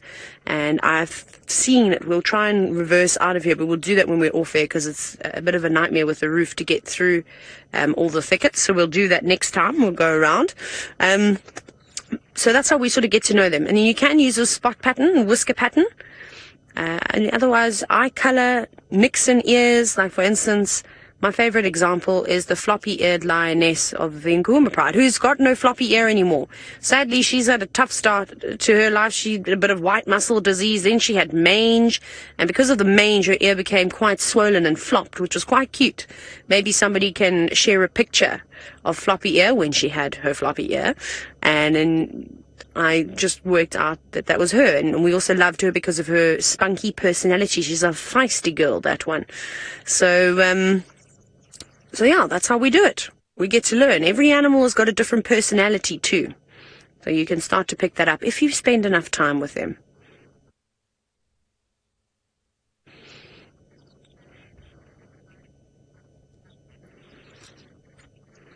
Now, obviously we're talking about these lions being sub-adults. Caitlin, I would say at about a year old. They're typically more sub-adults than anything. They're not suckling anymore, although if they're younger cubs within the pride, you might find some of the older lions trying to sneak a suckle, but they normally get reprimanded quite quickly. So at about a year, and we normally start referring to them, or just over a year, as sub-adults. They normally stop suckling at about 6-7 months old. Like I said, it just depends on the dynamics of the pride. Sometimes it can change. Oh, here we go. We've got another sub-adult coming on in. This one's got more yellow eyes in comparison. Oh, I'm not very happy about having a carcass taken away from it. Just having a licking in between the vertebrae at the moment, trying to get any morsel of flesh. Hello, if you guys go around, you'll see there's another group of them that are laying out in the open, which might also be nice if you want. Cool. If it's not a great view here. Cool. Okay, cool. Yeah, so if you just go behind my car, you'll see there's maybe like 50 meters. There's actually where they're laying, and it's flat, and you might get a nice better view. And I'll rotate with you. Cool. Pleasure. There we go. Just helping. Because it's so, like we said, it's so thick here at the moment. I mean, you could drive right past and not even realize that there's a pride of lions here. So there's just another guy that came in. And where we are, we're in a very awkward spot. We've got the only gap to view this group of lions. But luckily, they are very spread out and in the open. So there is an opportunity for the other guy to go behind me. And then his guest can have a great view too. And then, well, I'm sure everybody wants to see a lion gnawing on some bones. So we'll quite happily, move out and rotate and swap around as well. But it is difficult to navigate in here. It is so thick. Lots of monkey oranges, lots of bush willows, and we even found it difficult with our small vehicles, but the roof is a bit of a hindrance today. Right, let's go across to James. I wonder if he's going to show you any new items of clothing. Well, not James, it's me, and so, well, we are having a frustrating afternoon, to say the least. There's tracks everywhere. We just had Impala's alarm calling, found the Impalas, but there's nothing, can't find a single thing, and it's on the tracks that Herbie has for Tundi. So we're down near sort of Philemon's Rebecca's, which is where I was sort of looking around for Hukamuri and Shadulu, because their tracks also come in this general direction. And so I was hoping that I'd find some sort of sign, and then the Impala started alarm calling, and we thought maybe we were going to get lucky, but it seems as though this vanished in front of our noses, whichever animal was causing it. And I'm not surprised, given the length of the grass. If it just lies down, we're going to really struggle to be able to see it. So we're just kind of doing some loops around, stopping and listening from time to time, trying to find something that's going to give us an indication that maybe, just maybe, this leopard is still around. Herbie thinks that maybe it killed something, whichever leopard it was, because the Impalas shouted for quite some time, for about 10 minutes. But by the time, like I say, we got there, they went quiet just as we found them, and they were kind of just staring off to the bush. And we looked around, but we can't seem to find any sign whatsoever. So I came towards the old hyena den now, just to double check they didn't come through to the sort of western side of the road. It seems as though they must be in the drainage line off Ingwe Alley, though, which, as we know, is a Tundi's favourite spot. She often goes inside there, and it's where she kept the cub for quite some time. So I'll just double check and make 100% sure, and just keep driving around here and hope that if she is here, that she makes a false move and kind of gets spotted by a squirrel or a francolin or something that indicates that she's around, or whatever leopard it is. Like I say, I mean, we're going that it might be Tundi, given the sort of movement pattern, and Herbie's been on foot trying to track her all afternoon, so he reckons that it might be her that's this side. Now, I believe a lot of you are crossing fingers. It would be nice to find Tundi. You want to kill especially, because that might mean that she'll bring the little cub out, and hopefully we can get a proper confirmed sort of ID. Now, Jigger, why are you out of gear all of a sudden? Jigger's being a pain in the backside this morning, and is not giving me a good time at all. It's going all over the place. But anyway, while I kind of keep looking around and keep just checking this area, let's send you back across to James and a very, very pretty bird. It is a pretty bird, and it looks a little bit like the other bird that I showed you, not nearly as pretty, and that, of course, is the Battalier eagle. Looks very similar head-wise to a brown snake eagle, and in fact the first time I ever read about one of these eagles, it was described as a bulky black snake eagle. Anyway, they do eat snakes. I've seen one eating a puff adder. Now, what's most interesting about this particular fellow, if you look carefully at his eye, is that you can see the nictitating membrane. You see that? He's not closing his eyes, he's just got that nictitating membrane going across the eyes, which is quite cool. Now, that apparently is used to sort of, well, it does obviously clear the eye, keep it moist, and it delivers nutrients to the lens, I'm told.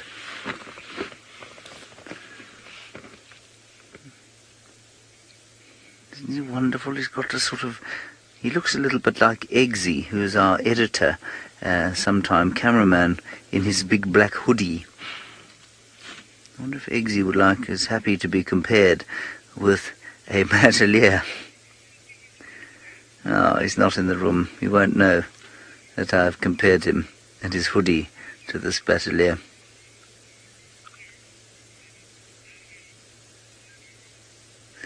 Now that's a nest, obviously, just behind him. That's not just a random pile of sticks. And we can be fairly sure that this is not a youngster, because, of course, the youngsters don't look anything like the adults. If you were to see a Wahlberg's eagle just before it fledged, you could easily confuse it for one of the parents. But not with the batelier. The youngster would be completely brown. And so this is a mum or a dad waiting here at the nesting site. I'm not sure for what exactly, because I don't think they would breed now. Let me just check quickly on this remarkable app that I have. Robert's Birds. Oh, I'm not allowed to say the brand. Oopsie daisies. I'm not sure what will happen to me if I do say the brand. Yeah, now Monty, you are obviously somebody who has an impression of these eagles that is shared by many. You say your favourite. Yeah, I think they are just very, very spectacular. Alrighty, we have got... Oh no, I've missed it now. Why must you do this to me? Why? Him loves to put the camera on one when one is doing something like looking in an app. I joked to put the camera on one. Okay, 1 second, everybody. I forgot now what I was looking for. Oh yes, when they breed. Nest laying dates January to May in Botswana, February to April in Zimbabwe. Year-round, in fact, in Zimbabwe somewhere. No, Siri, I don't need your help. You have seldom any help whatsoever. Yeah, so that's in northeast South Africa, that's where we are. December to June. Okay, that's quite cool. 77% January to March. And that's a sample size of 103. Alright, so that's quite cool. They could easily be eggs in there, or perhaps they're just slightly late. And they are going to lay eggs shortly. She does look, I'm assuming it's a she, it could easily be the he. I can't tell from here. But you can see they're looking very puffed out, as though in some kind of a black cloak, the likes of which Eggsy might wear on a night out in Cape Town or Pretoria. It's very unkind, he wouldn't wear a black cloak. Especially not in Pretoria, no. No nightlife, right. We'd be at home, you mean, in his pyjamas. Yes. Right, that's the batelier eagle. Let's move along.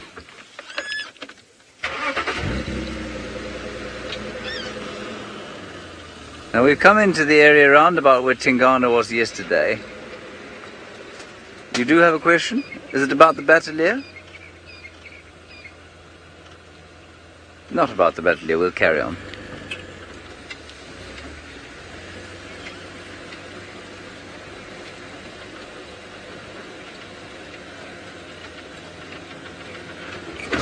Now Alicia's Nana is watching. Now Alicia is one of our production crew. I'm assuming, Alicia's Nana, that you are in fact Alicia's grandmother, as opposed to a friend called Nana. Yes? Ah, good. Yes, because in fact one of our camera crew is known as Nana by various others in the camera crew. Let's just have a look at that drongo. I don't know what it's shouting at. Alicia's Nana, you want to know if we manage actively the ungulate population here, or if it is managed sort of for us by the predators. Well, interestingly, I think you'll find it's more managed by the availability of food. Yes, predators do take their toll, but I think it's probably more managed by food. And there are some hornbills up there feeding each other. And so a drought... Ooh, what is that eating? Oh, it's a lovely caterpillar. I don't mean lovely to eat. It's a beautiful caterpillar. Isn't it? No, it's a chameleon. What is that? No, it's a caterpillar. It's the husk of a caterpillar. It's the husk of a caterpillar, I think. Is it? This is very odd.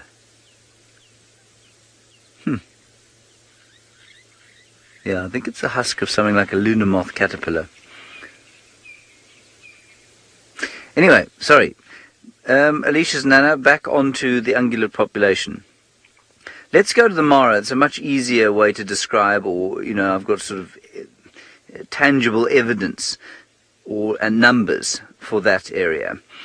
In the Masai Mara, so to answer your question, I'm really making a hash of this. No, there is no active management of ungulate populations in this area. There used to be. They used to shoot Impala and that sort of thing. Then it opened up to Kruger, and that stopped. They used to shoot elephants in the Kruger and Impala and buffalo, but as they've slowly realized that those populations are largely driven by the availability of water and food, they've removed artificial water, and that seems to balance things out to a large extent. Now, what is interesting as we drive along here, if you go into the Masai Mara and this Mara Serengeti ecosystem, which is roughly the same size as Kruger, it's a bit wider, so it's not quite as narrow a piece of land, you will find that only something like 20% of deaths during that vast migration of zebra, Thompson's gazelle and wildebeest, only 20% of those deaths are caused by predators.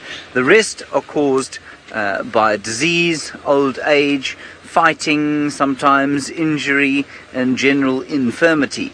And so, although predators do take off the weakest, you'll find that a lot of animals just die of natural causes. And that makes a lot of sense to me, because I don't see quite how a pride of lions... Let's take Juma, for example. Let's pretend that the Nkuhuma Pride has, it's a piece of Juma, and then I'm going to say a territory twice the size of Juma, for example. Okay, so about 2,500 hectares, which is roughly, multiplied by 2.5, you can call it 6,000 acres or so. Let's say that's what the Nkuhuma Pride has. They probably eat about the equivalent of 2 impalas a week, which would make about, maybe a bit more than that. Let's call it 3 impalas a week. More? Even 4. Let's call it 4 impalas a week. Okay? They don't only eat impala, but let's call it on average 4 impalas a week. So that's 200 odd impalas in a year. But of course, on a place like Juma, there are far more than 200 impala. And they give birth, there are probably about 1,000 impala, I would say, around here. And, well, maybe not quite 1,000, maybe let's call it 500 impala. All of the females of adult age would be giving birth to 1 impala every year. Now, this is purely off the top of my head. So let's say that there are roughly 150 impala born on Juma every single year.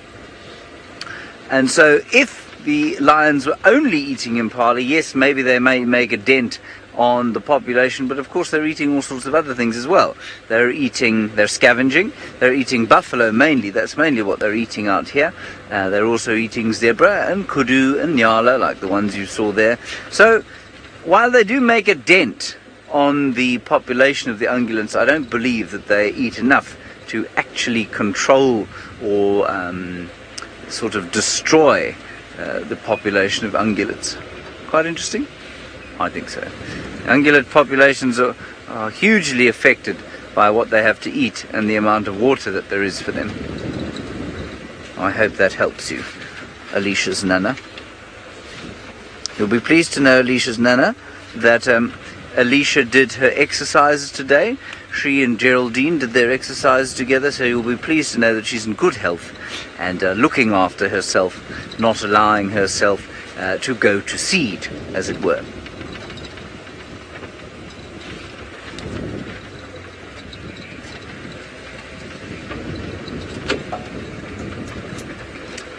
All right, Taylor is still with the lions. They've failed to get up and do anything useful, but I believe they are still lions, and I don't know who they are. James, we've come to the conclusion that this is the Torchwood Pride, because I found a picture of that lioness that has the smudge, if you will, on top of her nose. And it was definitely one of the lionesses that we got to see. So that is who we are looking at. It's the Torchwood Pride. And the crowd goes wild. Thank you, Angie. Thank you, girl. Thank you for all your support and help today. We really do appreciate it. Well, our lions are very, very sleepy now, filled with Niala belly.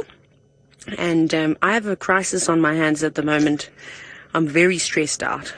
I found my pen that Tristan found on safari.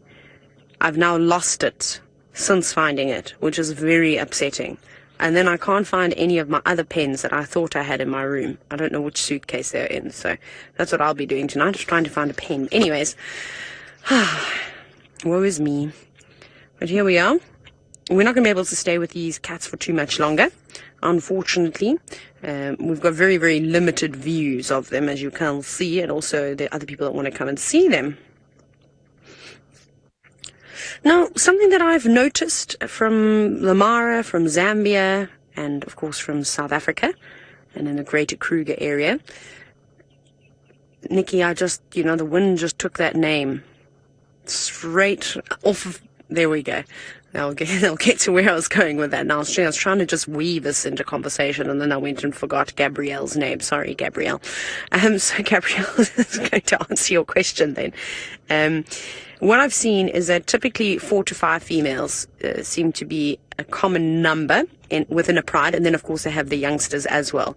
And if every lioness has, 3, very quickly that a pride with 4 or 5 lionesses can have, 15 cubs easily. Did I do that math right? Yeah, somewhere around there. So I would say about maybe 10 cubs. Let's go with that. So you can have big prides, but remember that because they are youngsters in the pride, unfortunately the success rate of youngsters is not particularly good. And so that number can change quite quickly. So typically 4 or 5 lionesses being sort of the, what am I trying to say here? I don't know where my words are going today. Anyways, they're the ones that are holding down the fort, really. Off you go. Just disappearing behind some bushes. I can hear another car coming to the sighting, so we are going to have to move away. Okay. Now we need to try and get out of here. Dale, I'll answer your question as I try and get out of the sighting, which is going to be so much fun. We can only have 2 vehicles here, I'm afraid. There's a little gap. Might have to do a little... Let's not tear the canvas now. So, let me quickly go under here. Dale, I can't say that I think the coloration is any different to the Nkuhumas. Perhaps it's just the light today. Sticks flying. Exciting. Our aerial just dropped down, sorry, as of course you can imagine. We went underneath all those trees. We'll chat a little bit more about that. I just wanted to move out so the other car could enter in peace. Off you go to somebody that has something that these lions ate. Yes, indeed, Niala eaten by the lions. Not this particular one, of course. This one in good health. What have you heard or seen, Niala? Is it Tingana?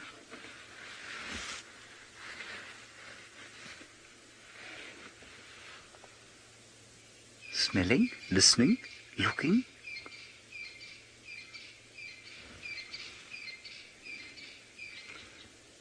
It'd be quite fun to watch Tingana come exploding out of the bush there. Definitely very nervous about something. So she's looking up into the trees. And the reason she's taken 2 steps towards it is that she wants to see and confirm her suspicions or allay them.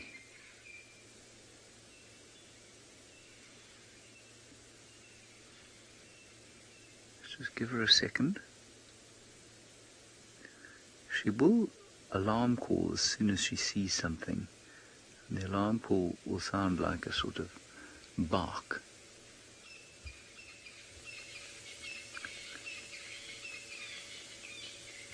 Not vaguely interested in us. You can hear all the francolins calling.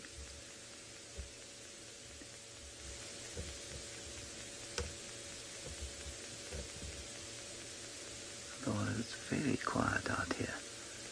And here in the riverbed the wind is not blowing. But the slight breeze that there is blowing directly towards where she's looking, at least from where she's looking.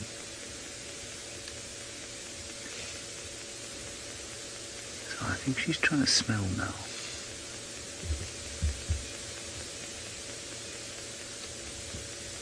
Could easily just be another Niala. And I see her nose twisting around.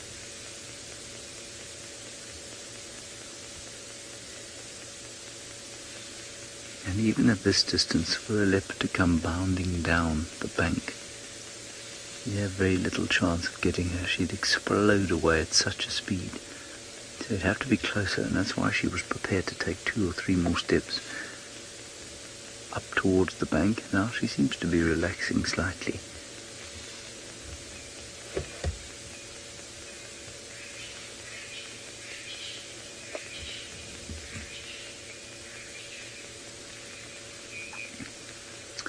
Apparently some of you are struggling to hear me. I'm not sure why.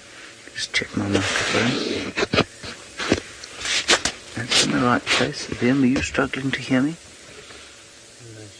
No, Liam says it's okay. I'm sorry about that, everybody. Look at her.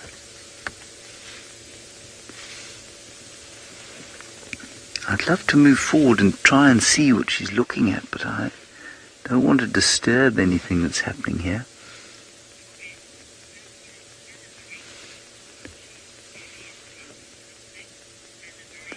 And yes, Anna Marie, you're absolutely right. She's extremely intent on something, but she seems to be losing focus slightly.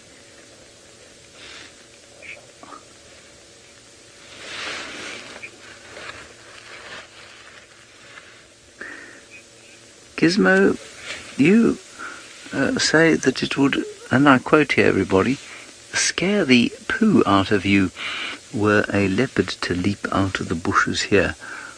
Well, I truly hope that if a leopard does leap out of here, that is not the effect that it has on you, Gizmo, because you will have to miss the rest of the show, of course, as you perform your laundry.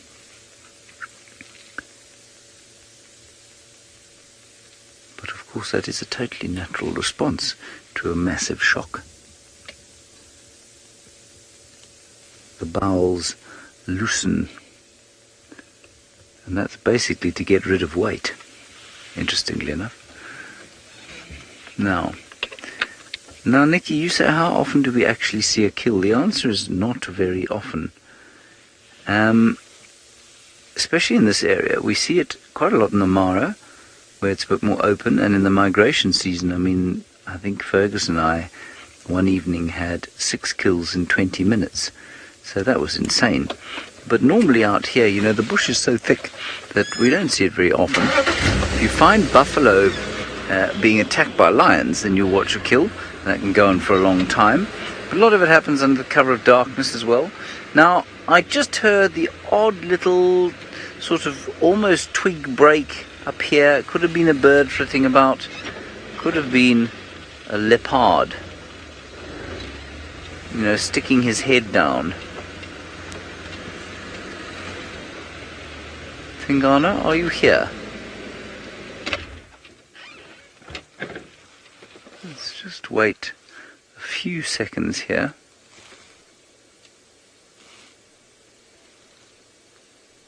I hear nothing else, just a cricket calling.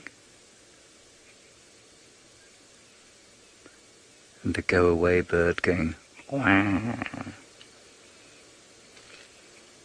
Steve, you say, why is it alone? I'm assuming you're referring to the Niala, not the cricket that I can hear. The Niala is alone because it's not alone. What I meant by that, Steve, was that the Niala is not alone. There are others the other side over there, and they just crossed before she did. And she was waiting over here, thinking perhaps that she was going to see the nasty Tingana coming to get her. I might just pop my head over the top there on foot quickly and see if we can't see something. Nicola, you can stay with me if you would like to.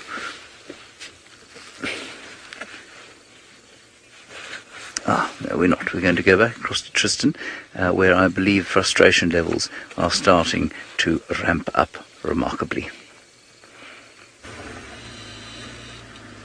Indeed, James, thoroughly over it at this point in time, because these leopards are playing games this afternoon. It seems as though that James might be in the best possible space for Thandi. I have a funny feeling that the alarm calls we had were for her, and she was seen and then just cut straight sort of eastwards down that drainage line and riverbed system.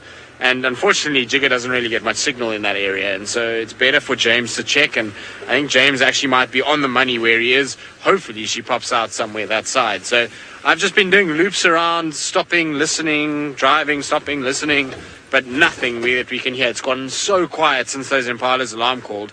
We can't hear a single other alarm call. There's no squirrels, no francolins, and so I don't know. Either she managed to kill one of those Impalas and she's lying just in that thicket somewhere in those drainage lines, or she was in a situation where she kind of just got out of there quite quickly.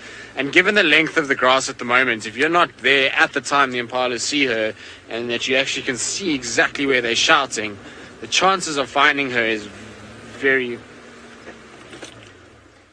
Now, Herbie's just giving an update about lions roaring.